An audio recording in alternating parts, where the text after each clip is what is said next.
Arriving at the classroom with my cool bike here definitely is not the highlight of the show. The highlight of the show is my old good friend called Peter. Peter Otai, you guys know him, you've heard about him. He's one of the most excellent people when it comes to commentary. This guy can make any down game look so fancy and exciting to watch. You know, when it comes to commentary, I think he ranks as, should I say, number one? He's on top there, he's top notch, he's on that throne and nobody's getting him off that pedestal. Now Peter, he's at the classroom here in Chanja and he's saying that, you know, Drago, this is a cool location. They have one of the best services and he's saying that we should actually come and chill here. So with no further ado, I want to introduce you to him. But before that, I want to invite you to the best of the good life. This is Chilling, and now in case you're just watching this for the very first time, you have to understand that this show happens every Sunday. That's at 9:30 p.m.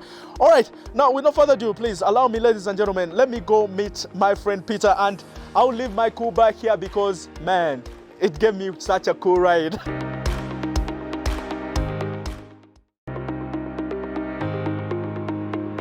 Hi, my name is Peter Otai, commentator, Uganda Broadcasting Corporation, and I have to admit it's actually very good being here. Bayala, Issa Kabore with a super cross, it's in! What a finish! Hussein Bande! Oh, the coach will be loving that. What do you want to know about me? Yes, I'm 40 years old. I was actually born on the 23rd of February 1982. That's one of the reasons why I call myself the best product of 1982, because I believe there was nobody born that year that is actually better than me. Well, growing up as a child has actually been a roller coaster when it comes down to events in my life. Was born in Mulago, raised up in Aloet Soroti. Due to the Karamoja invasion of Teso, I had to come back to Kampala, where I actually began my nursery school at the famous St. Andrew's Nursery School that is around Bukoto. It's a Church of Uganda premises there. Unfortunately, very disappointed that it's no longer a nursery school, but hey, I actually did study my nursery from there before I crossed over to City Primary School, that is in Kololo, which later on changed to Area Primary School, and later on no longer in existence. It's actually called Daffodils, but that's exactly where I did study my primary school from primary 1 up to primary 7. From there, I did actually cross over to secondary school, studied from Premier High School in Ntinda, then later on switched to Premier High School all the way in Chisasi. That was for my secondary school. I did my first degree at Chambogo University, studied management science. Yes, graduated in that. Then there I decided to cross over to go and study sports science, where I did a postgraduate diploma in physical education and sport. Then currently also pursuing a master's degree in sports science from the same university, Chambogo University. Well, being at UBC has actually taught me a lot, especially when it comes down to work. We've had up and downs as colleagues, as friends, as workmates. But of course, being part of the famous UBC family has actually brought me in the limelight with many people, from the ministers, of course, to the everyday people, and also people that actually do matter in the world of sport. I've been at UBC for more than 13 years right now. And I have to admit, I've actually gained a lot of experience. The mere fact that I've actually been in that single place, UBC. I've also had a couple of chances to travel from China, courtesy of UBC, then also had the chance to go and do very many tournaments in the world of football. Famously, I did commentate the Under-17 African Cup of Nations that was actually hosted in Tanzania 2019, and also did take part in Sekafa from 2017 up to now. I'm actually still the lead commentator of the Sekafa competitions here in the Sekafa region in Africa. But yes, I know most of you guys actually got to know me from the African Cup of Nations, but I've actually been in media. From 2007, I've been in media, been working for UBC's Magic 100 FM as a presenter. Then later on, UBC actually gave me the mantle to manage one of their radio stations that will post Magic 100 FM. It's a youthful channel. It is a sports channel. That's the radio where you actually get the best of your music and your sport. That is Magic FM. I'm there actually managing that, but also at the same time I am a presenter and commentator at the same radio station. So we do a lot when it comes down to radio. We do a lot when it comes down to TV. We try very much to balance the art of television and the art of radio. I remember some time back, a few guys actually asked me the question, how do I balance the two? Then I had to come in and tell them that it's very easy. Radio is different from television. Radio, when you're commentating at radio basis, you have to be slightly faster.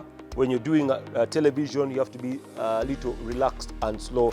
That's the difference of the two. But I always tell people that if you want to make a very good journalist, begin from radio prior to TV, because with radio you gain the confidence, the stability in speech. Then from TV you just have to sort out a few, then you become a very, very good, can I say, a presenter or journalist.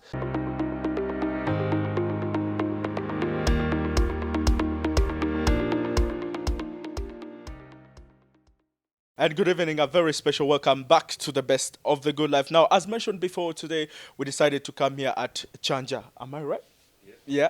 And we decided to come at what they call the Classroom. What a fancy name to name a restaurant and a bar. It's such a cool place. You guys should come and hang from here. They have one of the best services, maybe say out of town, out of Kampala. So now the guest I have on the show, you've seen him in the introductory segment. Such a special gentleman. He's dubbed as one of the best ultimate wordsmiths we have when it comes to commentary here in Uganda. The way how he weaves his words is so unmatched. And Peter has stood out in every inch and every imagination. But he has become so popular during the AFCON, and if you happen to watch the AFCON on the main broadcaster, which was UBC television, you might have landed on his sound. And with no further ado, please, ladies and gentlemen, join me in welcoming the incredible Peter Otai.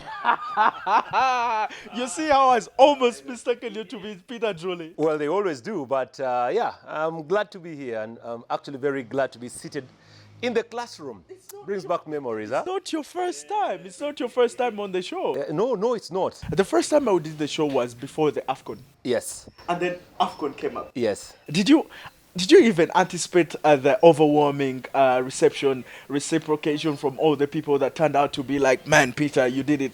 I saw tweets from the Speaker of Parliament, a lot of people the came first to son, applaud you and say that you did an incredible job. How was the journey?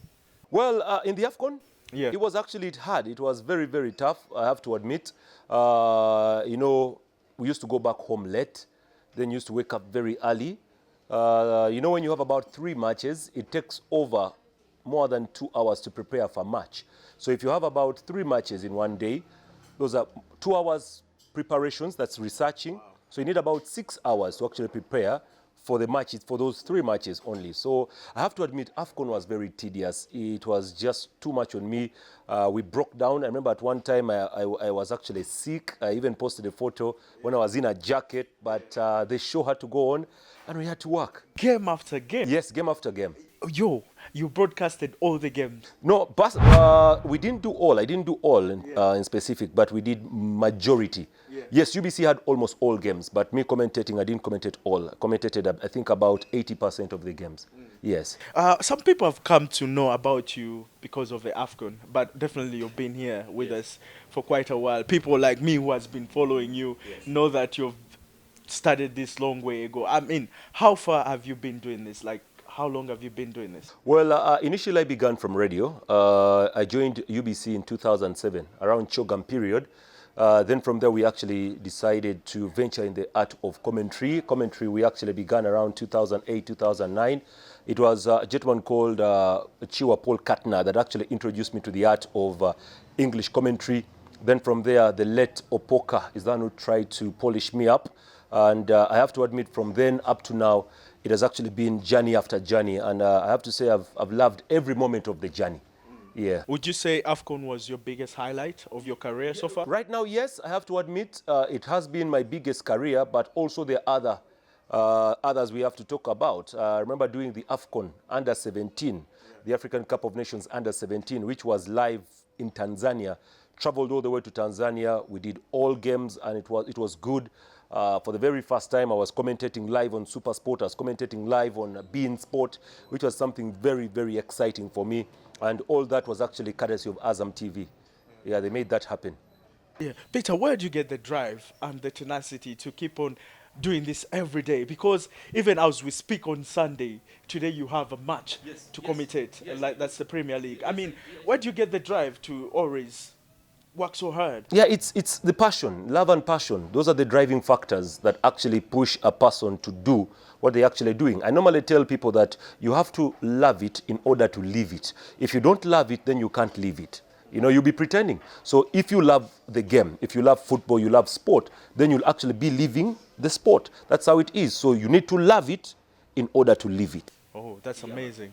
That's a very good creed to live by in life. Yeah. Fantastic. So as a child, Peter, let us dwell. As a child, did you actually know that you would be a commentator at one point? No. Yeah? No. No. Oh, what happened? How did it fall on your lap? Well, I have to admit, growing up as a child, I was involved a lot in sport. That's true. From football, I grew up at the Bukoto White Flats. That's where we grew up from. Then from there, Mosei lost a job, so we had to, the retrenchment period, he was among the guys that were retrenched. So life became very difficult for us there. We had to leave the Bukoto White Flats to go into Mulimira zone. That's opposite Bukoto there. It wasn't very easy, I have to admit. It wasn't very easy, but thank God he's the one that knows you and me. And he knew what he had actually planned for the old man. And I'm here because of him. I'm here because of him, I have to admit, because he did a lot to actually push. My father initially, it's a very interesting story. My father did not want me to join journalism. He hated journalism. I remember one time I told my father that I wanted to be a presenter of radio or TV, and it wasn't good. It wasn't good that day. He didn't speak to me for some big time. Then he said, no, you have to go and do management science at Chambogo University. Now, since it wasn't my money, it wasn't mine actually, it was his money, so I had to follow what my father had wanted. So I went to Chambogo University for the 3 years in management science, completed, graduated. Mosei was happy, looked for a job, there were no jobs. Then what happens? Paul Chiwa Katna gets me somewhere.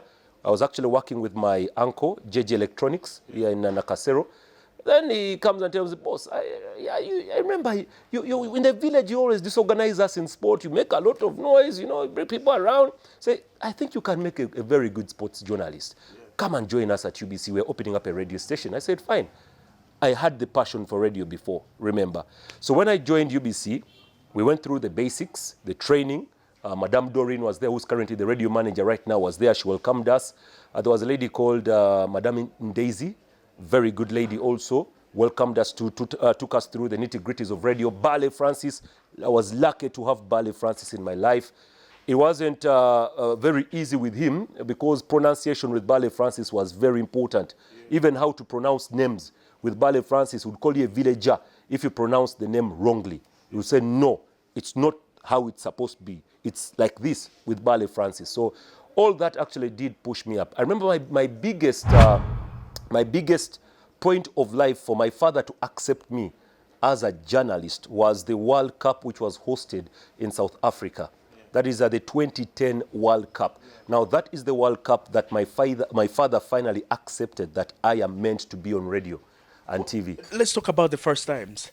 How did it feel? The nerves were there the first time that you broadcasted? It was tight. I remember one day some guy actually called radio and abused me.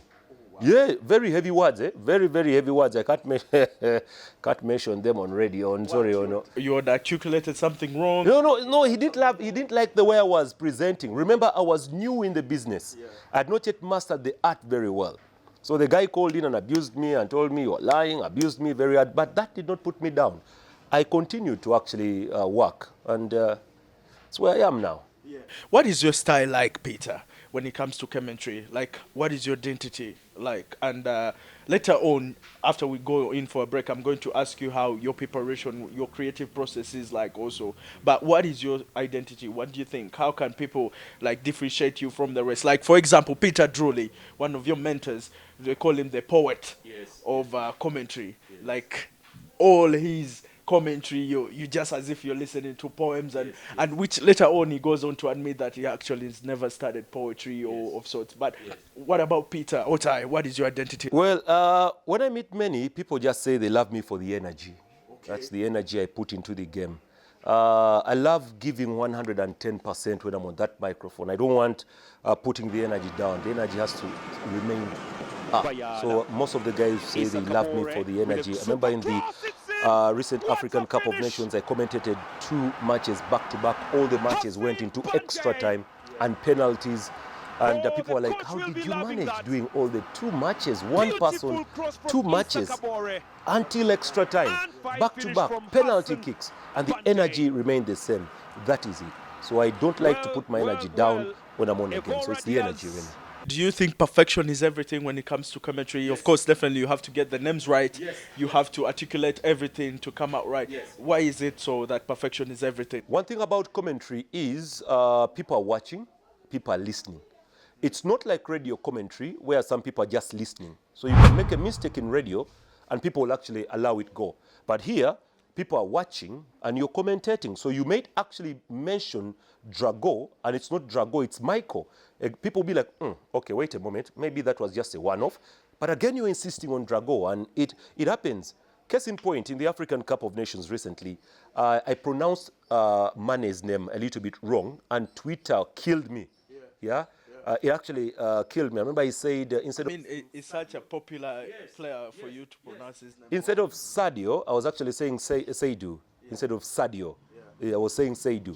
And guys were like, Otai, it's Sadio. Don't you watch Premier League? Then I remember, oh my God, what did I say? Then I had to, come back and, begin mentioning the names right, Sadio Mane. So you can imagine. Those so perfection has to be key. You get when you support Arsenal. You get Liverpool player names wrong, yeah? But listen, one famous commentator, you know him, Peter Drury, said that people tune into soccer not for the commentary. People tune into soccer to watch, all right? But hey, this brother here can make you love the game. With no further ado, we are going to take a break, and then we shall be back shortly. Peter, when we return, we shall talk more about your own commentary career, all right? Yeah, it's okay. Don't move an inch. Have you tried out the juice? Yeah, beautiful. This is some good stuff here at the classroom. After me, this is good passion. Good for vitamin, good for the body, by the way. This is an anti-COVID thing, by the way. It would have worked for you when you're doing those games back to back. Yeah, with the element of the sugar, you don't do that. But after the commentary, this would be very good. All right, chilling takes a break. Don't go anywhere. Please, stay with us.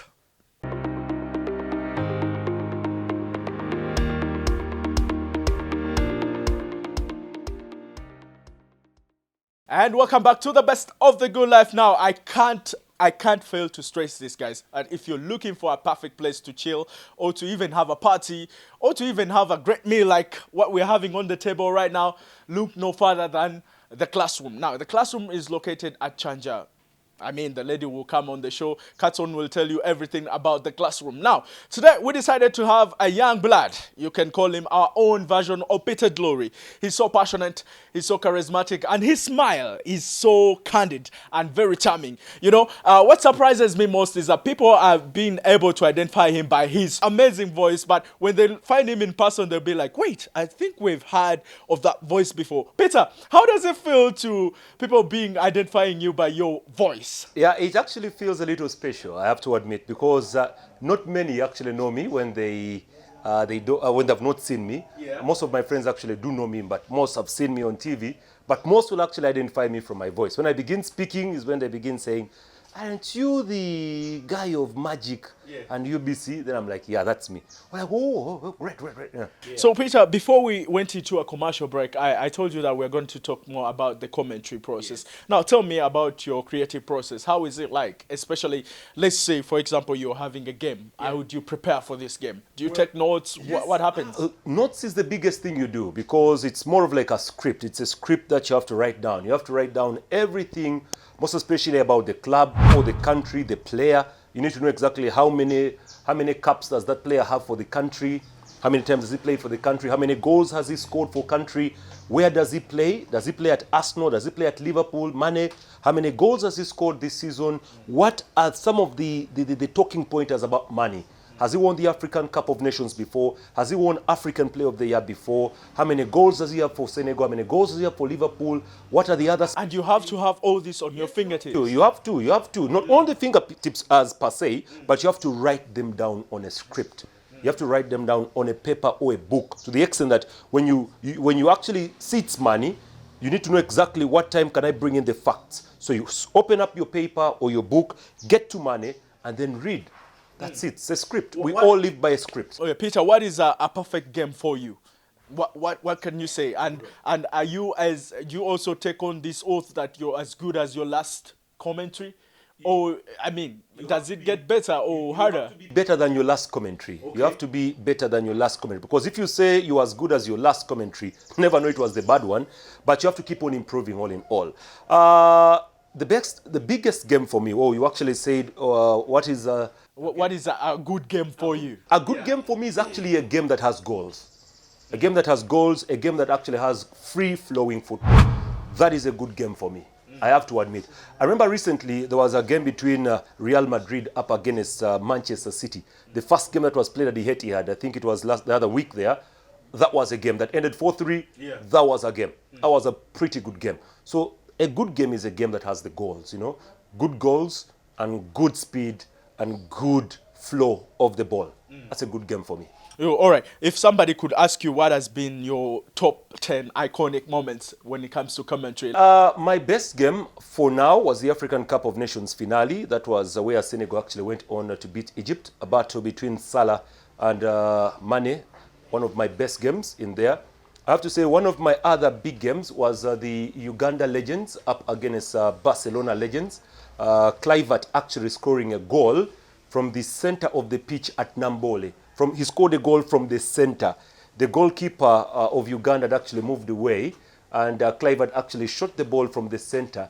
It went into the back of the net. Peter, we can't deny to observe something in front of us. It's a very fat meal. Peter, you have there before you, what's that? Chicken and some fries? Yeah, chicken and fries, I have to admit. Do you eat that on a daily? No, I don't.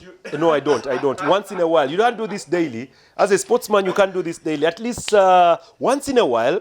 I have to admit, the guys of the classroom have done it well. Look at how this is spicy. Yeah. Wow. Listen, Peter, forget about yours. I have some nice pilau here, with some beef, and it also looks yummy and very inviting. So what we're going to do, let us invite Katson to come on the show. Katson is one of the managers of the classroom. Yeah. Please welcome. Thank you. Katson, what do you want to do to us? You want to kill us with food? Have you tasted already? We have. Hey, listen, let us dive in. Yeah? So how is it? Oh, this is nice. It looks good and it tastes good. Yeah. This is nice. Katson, what can you tell me about the classroom? I've been yapping about this incredible place. What did I skip to say? No, so Hilda is my name, Katson Hilda, and one of the managers here. So classroom is located in Kungu, Chanja. It's in between Kungu and Chanja. So you can find it wherever, social media, Google Map, it's there. So classroom, we basically do dining, takeaways, and deliveries. So you order wherever you are, and we bring it. Is it true that it's both a bar and a restaurant on the same time? Like, can I catch a good, nice game of sport with Peter's commentary? You can stay here in the evening. You will see the lighting is amazing, the music is amazing, cool ambience, everything. You find it here at classroom. Yeah. So what makes it stand out from the rest? Like, for example, the name. The first time I told about classroom, what did you think? Who came up with that idea? Classroom. The headmaster, the director of the class. The headmaster. Peter is busy searching for the dormitories. I don't know where we are going to get the dormitories from. Dormitories are behind. So from lectures, you from class to the dormitory. Yeah. But not chopping lectures. You have to be here full time. Peter, how do you love the place? The place is good. I have to admit. First of all, what hit me a lot about the classroom is how quiet quiet the place is, Yeah, the cool surrounding ambience. area, Cool. then the ambience, then on top of that, the setup is The so interior. beautiful. The interior is nice. The parking is ample enough. Anyone can park. Dragu, and you come here, get your car washed. If you need a haircut, if you're a lady, you need salon. We have a salon there at the entrance. Yeah. So basically, you can get all services in one place. Peter, any last remarks, brother? Yeah, I have to say, guys, for Hilda, and I was actually calling her the headmistress because we're in class. Hilda, thank you very much for inviting us to the classroom. I have to say I'm amazed at the setup here, the name itself, the classroom. I have to say, beautiful place, by the way, to come down and enjoy a football match. Very many TVs, giant screen. I have And the sound. You talked about the speakers. Yeah, there's something special about the speakers. I have to come here another time. Then for the guys who are actually vying to do the English commentary, let nobody ever tell you that you can't do. Just keep the, can I say, your spirit in there and try and do what you can do. Let no one say you can't, because it's you who has the power to your own destiny, no one else. Thank you. Yeah, thank you very much. Oh, those are very strong remarks. Well done. By the way, I'm rooting for you to do the best, and I'm always following you up, and I'll always get you on the show whenever you need to. And well done with the AFCON. Thank you. You did a great job saving that whole entire tournament. Listen, I wasn't about to tune into any game until I heard that you are contracted to do this. So as soon as you started, because I think you came in after like the first game, or It was actually the first game. I had not prepared for that game. So I came in, because the first game we didn't have a commentator. So I jumped in the first game. Then the second game is when commentary came. Then they called me and said, man, tomorrow, come back. no funny thing, people disconnected their DSTVs intentionally just to watch UBC commentary. Hilda, any last remarks before we wrap it up? Like, how can people locate this place in terms of socials or Social media, we're on Instagram at the Classroom Party and Lounge, and we are always there updating you guys, updating you. And we also do private parties, birthdays and all that. So you can hit us up on any.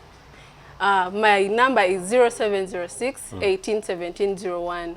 So basically, that's where you can get me from. Well, I think I heard the headmaster's voice behind calling me to go in for another lesson. So we shall be back another time with chilling. Don't go anywhere. I thought it was lunchtime. I think it's lunchtime, but the headmaster just called me. Bye, guys. It has been great having you on the show. Take care.